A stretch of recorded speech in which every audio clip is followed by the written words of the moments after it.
ಇಂದು ತಮ್ಮ ತರಳಬಾಳು ಹುಣ್ಣಿಮೆ ಮಹೋತ್ಸವದ ಶುಭ ಸಂದರ್ಭದಲ್ಲಿ ನಿಮ್ಮೆಲ್ಲರಿಗೂ ಅರಮನೆಯ ಪರವಾಗಿ ಶುಭಾಶಯಗಳನ್ನು ಸಲ್ಲಿಸಲಿಕ್ಕೆ ನಾನು ಇಷ್ಟಪಡ್ತೀನಿ. ಏನು ಸಾಕ್ಷ್ಯಚಿತ್ರವನ್ನು ನೋಡಿದಿರ,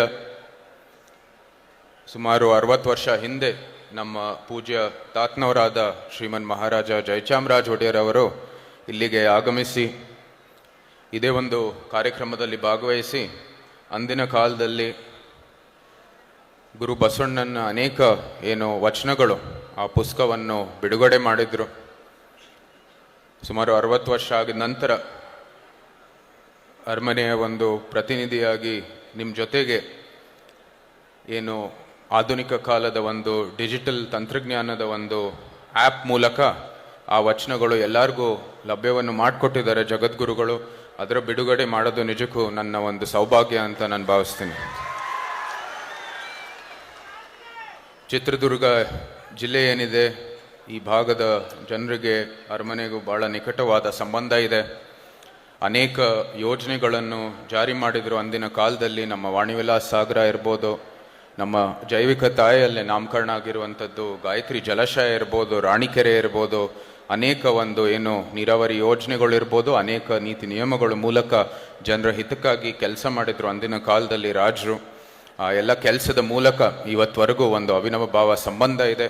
ಅದು ಯಾವತ್ತೂ ಆ ಸಂಬಂಧ ಇದ್ದೇ ಇರುತ್ತೆ. ಆ ಸಂಬಂಧದ ಮೂಲಕ ನಾವು ಒಂದು ಒಳ್ಳೆ ಕೆಲಸ ಮಾಡಬೇಕಾಗಿದೆ. ಭವಿಷ್ಯದಲ್ಲೂ ಸಹ ಇವತ್ತು ಸಹ ಆ ನಿರ್ಣಯವೊಂದಿಗೆ ನಾವೆಲ್ಲರೂ ಮುಂದುವರಿಯೋಣ ಅಂತ ಹೇಳ್ತಾ, ಇವತ್ತು ಭಾರತೀಯ ಒಂದು ಪಾರಂಪರೆ ಅದು ಉಳಿದಿದೆ ಬರೀ ನಮ್ಮ ದೇವಸ್ಥಾನ ಮತ್ತು ಮಠಗಳಿಂದ.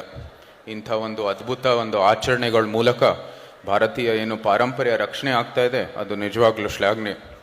ನಾವು ಉತ್ತರ ಭಾರತದ ಒಂದು ಪ್ರಯಾಗ್ರಾಜ್ದಲ್ಲಿ ಏನು ಕುಂಭಮೇಳ ನಡೀತಾ ಇದೆ. ಸುಮಾರು 45 ಕೋಟಿ ಜನ, 45 ಕೋಟಿ ಭಾರತೀಯರು ತಮ್ಮ ಪಾರಂಪರೆ, ತಮ್ಮ ನಂಬಿಕೆ, ತಮ್ಮ ಏನು ವಿಶ್ವಾಸ ಇದೆ, ತಮ್ಮ ಭಾರತೀಯ ಏನು ಧರ್ಮ ಇದೆ, ಅದರ ಒಂದು ನಂಬಿಕೆಯೊಂದಿಗೆ ಅಲ್ಲಿಗೆ ಹೋಗಿ ಏನು ಸ್ನಾನ ಮಾಡ್ತಾ ಇದ್ದಾರೆ. ಅದೇ ರೀತಿ ಏನು ಜನಸಂಗಮ ಆಗಿದೆ, ಅದೇ ರೀತಿ ನಮ್ಮ ಕರ್ನಾಟಕದಲ್ಲೂ ಇವತ್ತು ಈ ಏನು ಹುಣ್ಣಿಮೆ ಮಹೋತ್ಸವದಲ್ಲೂ ಸಹ ಒಂದು ಜನಸಂಗಮವನ್ನು ನೋಡ್ತಾ ಇದ್ದೀವಿ. ಧರ್ಮಕ್ಕೋಸ್ಕರ ಭಾರತೀಯರು ಎಷ್ಟು ತ್ಯಾಗ ಮಾಡಿದ್ದಾರೆ, ಎಷ್ಟು ಒಂದು ರೀತಿ ಅದರ ಸಂರಕ್ಷಣೆಗಾಗಿ ಯಾವತ್ತು ನಿಂತಿದ್ದೀವಿ ಅಂತ ನಾವು ಯಾವತ್ತು ಯೋಚನೆ ಮಾಡಬೇಕಾಗಿದೆ. ಏನು ನಮ್ಮ ಋಷಿ ಮುನಿಗಳು ಯಾವ ಸಮಯದಲ್ಲಿ ಅಂದರೆ ಯುಗಗಳ ಹಿಂದೆ ಏನು ಬ್ರಹ್ಮಾಂಡದಲ್ಲೇ ಇರುವಂಥ ತತ್ವಗಳು ನಮ್ಮ ವೇದ ಮೂಲಕ ನಮ್ಮೆಲ್ಲರ ರಾಜ್ಯವನ್ನು ನಿರ್ಮಾಣ ಮಾಡಲಿಕ್ಕೆ ನಾವು ಮುಂದುವರಿಬೇಕಾಗಿದೆ. ಏನು ಬಸವಣ್ಣ ಇರ್ಬೋದು, ಅಕ್ಕಮ್ಮ ದೇವಿ ಇರ್ಬೋದು, ಅನೇಕ ಶಿವಶರಣ ಇರ್ಬೋದು, ನಮ್ಮ ದಕ್ಷಿಣ ಭಾಗದಲ್ಲಿ ಸಹ ಮಂಟೇಸ್ವಾಮಿನೂ ಕೂಡ ಇದ್ದಾರೆ. ಎಲ್ಲರ ಒಂದು ವಚನಗಳು, ತತ್ವಗಳ ಮೂಲಕ ಈ ಶ್ರೇಷ್ಠ ಭಾರತಕ್ಕಾಗಿ ನಾವು ಮುಂದುವರಿಯೋಣ. ಅಷ್ಟು ಹೇಳ್ತಾ, ಒಂದು ಸಣ್ಣ ಏನು ಬಜೆಟ್ ಮೂಲಕ ನಿಮಗೆ ಗೊತ್ತಾಗಬೇಕಾಗಿದೆ. ನಮ್ಮ ಈ ವರ್ಷದ ಬಜೆಟಲ್ಲಿ ವಿಶೇಷವಾಗಿ ಒಂದು ನಮ್ಮ ಏನು ಗ್ರಂಥಗಳು, ಮ್ಯಾನ್ಯುಸ್ಕ್ರಿಪ್ಟ್ಸ್ ಇದ್ದಾವೆ, ಹಳೆ ಏನು ನಮ್ಮ ಕನ್ನಡ ಗ್ರಂಥಗಳು ಇದ್ದಾವೆ, ಎಲ್ಲನೂ ಕೂಡ ಅದರ ಸಂರಕ್ಷಣೆಗಾಗಿ ವಿಶೇಷವಾದ ಒಂದು ಫಂಡನ್ನು ಇಟ್ಟಿದ್ದಾರೆ. ಮೈಸೂರಂಥ ORI ಇರ್ಬೋದು, ಇಲ್ಲಿ ಇರುವಂಥದ್ದು ಏನು ವಚನಗಳಿರ್ಬೋದು, ಅದರ ರಕ್ಷಣೆಗಾಗಿ, ಅದರ ಡಿಜಿಟೈಸೇಷನ್ಗೋಸ್ಕರ ಒಂದು ಒಳ್ಳೆ ಫಂಡನ್ನು, ಒಂದು ಅಂಶಗಳೇ ಅದು ಬಜೆಟಲ್ಲೇ ಭಾಳ ವಿಶೇಷವಾದ ಒಂದು ಅಂಶ ಆಗಿ ಇದೆ. ಸೊ ಅದಕ್ಕಾಗಿ ನೀವೆಲ್ಲರೂ ಕೈ ಜೋಡಿಸ್ಬೇಕಾಗಿದೆ. ನಮ್ಮ ಭಾರತೀಯ ಪಾರಂಪರೆ ಇವತ್ತು ಉಳಿದಿದ್ರೆ ಅದನ್ನು ಕೂಡ ಈ ಎಲ್ಲ ಗ್ರಂಥಗಳ ಮೂಲಕ ಉಳಿದಿದೆ.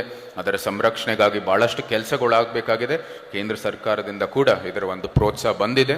ದಯವಿಟ್ಟು ನೀವು ಅದನ್ನೆಲ್ಲವನ್ನು ಉಪಯೋಗಿಸ್ಕೊಂಡು ತಮ್ಮಲ್ಲಿರುವಂಥದ್ದು ಎಲ್ಲ ಹಳೆ ಗ್ರಂಥಗಳಿಗೂ ಕೂಡ ಅದರ ಸಂರಕ್ಷಣೆ ಮಾಡಬೇಕು ಅಂತ ವಿನಂತಿ ಮಾಡ್ತಾ